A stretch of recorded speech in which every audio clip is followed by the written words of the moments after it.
So he said they're both on the field. I said, bro, I don't want to. I'm not going to go watch. You want me to hang out with you? I'll come up and hang out with you. I don't want to watch LSU play Alabama. I'm in Pennsylvania. What do I want to watch that for, right? So LSU beats them, right?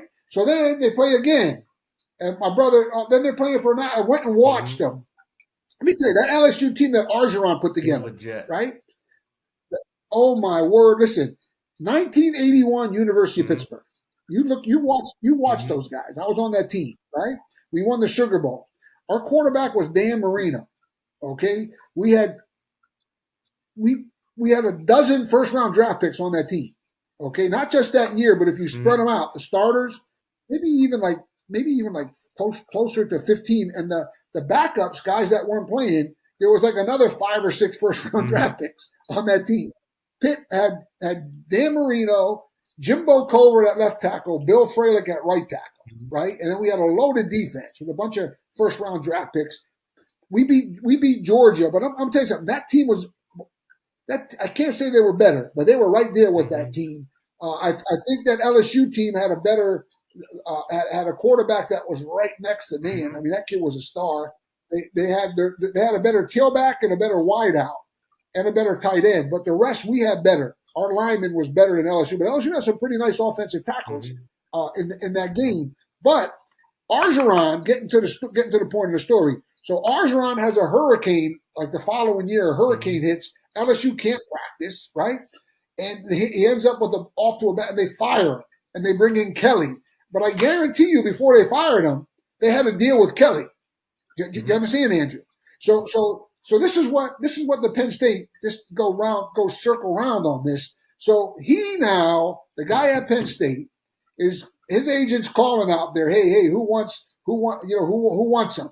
Come and get him, right? So someone's going to say, oh, all right, let's make a deal with him. Then we're going to fire our coach. You just made $40 million. That's not enough. Give a guy a break. Let the season end. Get around the kids. Be respectful. Be decent. Okay, and switching over to Michigan with Harbaugh. He wins a national championship. He's at his alma mater, University of Michigan, right? I visited. We were in the same year. Good guy. I know him. He knows me. And I'm so disappointed in him because he's done the same thing. I mean, where is their loyalty, Andrew? That's my whole point. Where does their loyalty lay?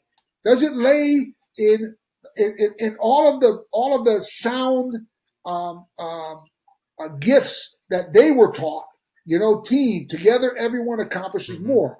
It's very clear, Andrew. It's very, very clear that the almighty dollar has taken over when it comes to professional sports and college sports. And I'm so sad for the men that are participating in this. They got to wake up and really go back to basics, man. And I tell you, I'm very disappointed with Franklin.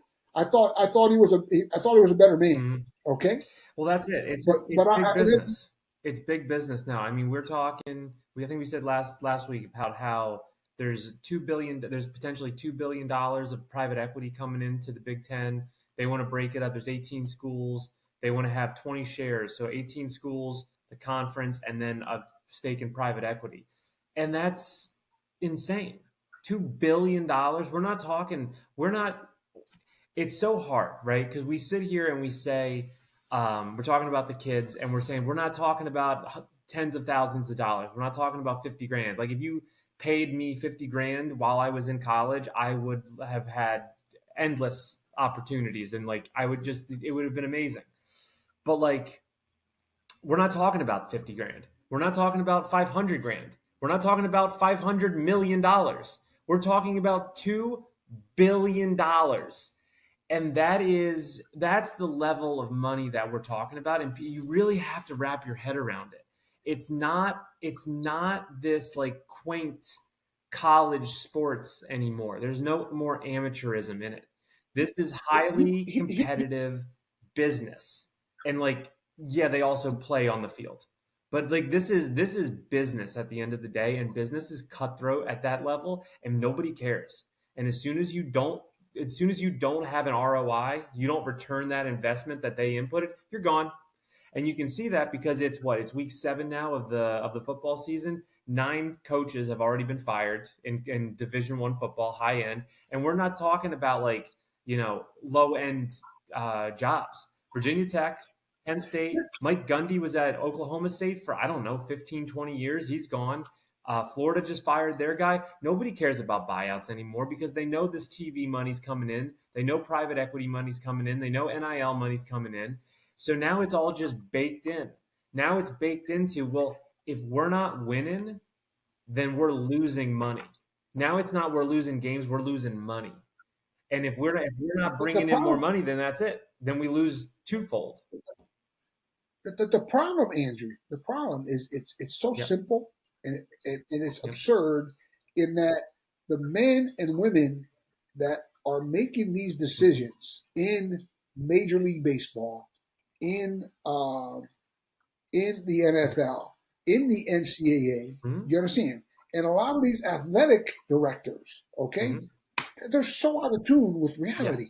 And they all should get fired, in my opinion. Every single one of them should be fired. But look, Andrew, man, he made it real clear. You see your eyes? You see your eyes? That's how you fire them. Stop watching them. Their ratings need to go down, down, down. Okay? And when that happens, maybe they'll wake up.